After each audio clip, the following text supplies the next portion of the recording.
আসসালামু আলাইকুম। আপনারা সবাই কেমন আছেন? আজকে আমি সকালবেলা চলে আসলাম মুরগি ছাড়তে।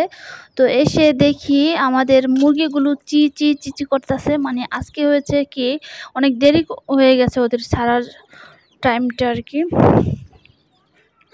তো এখন আমি তালাটা খুলে নিলাম। আর মুরগির ঘরটা তো তালা দিয়েই রাখতে হয়। আর বলা যায় না এখানে রিস্ক বেশি। এখন আমাদের মুরগির বাচ্চার খাবারটা তৈরি করে ফেলছি। তো আরেকটু ভালো করে মেখে নেই, কারণ যখন ছাড়বো সাথে সাথে যাতে ওরা খেতে পারে। তো বেশ কিছুদিন আগে কিন্তু আমাদের রাজাবাবু আর সম্রাটবাবু ছিল, কিন্তু এখন কিন্তু নাই। কিন্তু হয়েছে কি, আমাদের যে রাজাবাবু ছিল, রাজাবাবুর বংশধর এখন অনেকের ঘরে ঘরে দেখা যাচ্ছে। কারণ রাজাবাবু যে এলাকাটা বেড়েছিল, তখন কি হয়েছে, ওই মুরগির সাথে ওর ক্রসিং হয়েছিল। আর যে বীজ ডিমগুলো দিয়ে তারা বাচ্চা ফুটিয়েছে, তাদের এরকম গলা ছিল বাচ্চা হয়েছে। তো একদিন আপনাদেরকে দেখাবো।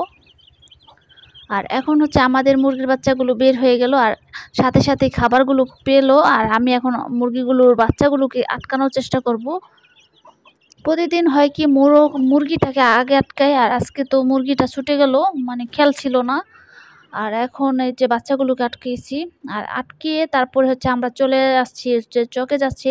আর এই জায়গাটা দেখলাম, এত সুন্দর একটা মুরগি দেখতে পেলাম, আমার খুব ভালো লাগছে এই মুরগিটা দেখে। মানে মুরগিটা সুন্দর লাগছে। মুরগিটার সাথে যে বাচ্চা, ওই বাচ্চার সাথে আরেকটা মুরগির বাচ্চা ওইরকম হয়েছে। তো আমি দেখলাম, তো ওই যে দেখেন হেঁটে হেঁটে চলে যাচ্ছে। তো এই বাগানে আছে অনেক মুরগি। তো আমরা আসছিলাম মূলত খরগোশের জন্য কিছু ঘাস নিতে। আর হয়েছে কি, আমাদের খরগোশের বাচ্চা যেহেতু দিয়েছে, তো ওদের ওদের জন্য তো ঘাস নিতে হবে। আর ঘাস নিয়ে চলে আসছি, কিন্তু কোনো ঘাস ঠিক মতো খাচ্ছে না। অনেকে তেলাকুচ পাতা বলছেন, ওগুলা দিয়েছি। তারপরে কলমি শাকটা দিতে পারি নাই, হেঁচি শাক দিছি। তারপরে অন্য অন্য ভুসি ফিট এগুলা দেই, কিন্তু ওইরকম একটা খায় না। হালকা একটু ফিটটা হালকা একটু খায়। আজকে কিন্তু ওর জন্য আমি শসা নিয়ে আসছি বাজার থেকে কিনে। আর এই শসাটা দিলাম, শসাটা তো ধরেও দেখলো না। অন্য খাবার যেমন একটু হলেও খায়, আর এই খাবারটা কিন্তু একটু খেলো না। কিন্তু কেন খেলো না সেটা আমি বুঝতে পারতাছি না। মানে খরগোশের কোনো সমস্যা হলো কি না, আর খরগোশের বাচ্চাগুলো ঠিকমতো দুধ পাচ্ছে কি না সেটাও আমি বুঝতে পারতাছি না। আর উপরে এই যে ছেলেটাকে দিলাম, ওও কিন্তু খাচ্ছে না। আর আমাদের এই যে এই কবুতরের দম্পতি বলেন, তো ওরা কি হয়েছে, ওরা এতদিন হয়ে গেল এখনো কোনো ডিম পারতাছে না।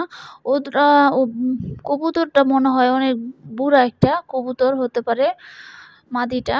তা এখন কি করব আমি বুঝতে পারতাছি না, নাকি কেটেই ফেলবো। খরগোশেরও বাচ্চা হয়ে গেছে, আর বাচ্চাগুলো যখন বড় হবে, বাচ্চাগুলো রাখার একটা জায়গা দিতে হবে। তো সব মিলিয়ে আমার ভালো লাগতেছিল না, যে কবুতর হয়তো উপরেরটা যেটা ডিম পারতাছে না এতদিন হয়ে গেল, কেটে ফেলা ভালো হতেও পারে। আর নিচেরটা কিন্তু ডিম পেড়ে দিয়েছে। আর নিচেরটাও আমি কাটতে চেয়েছিলাম, যেদিন কাটবো ভাবছি ওর পরের দিনে ডিম দিয়ে দিয়েছে। আমার হাঁসের মতন এরকম হয়েছিল। আর এখন আমি ওই যে দেখাচ্ছি আপনাদেরকে বাচ্চাগুলো ও কিন্তু তুলোর ভিতরেই আছে, ওই যে দেখা যাচ্ছে লাল। যেহেতু লাল বা গোলাপি কালার হয়েছে বাচ্চাগুলো, সবকটাই হোয়াইট কালার বা সাদা কালার হতে পারে।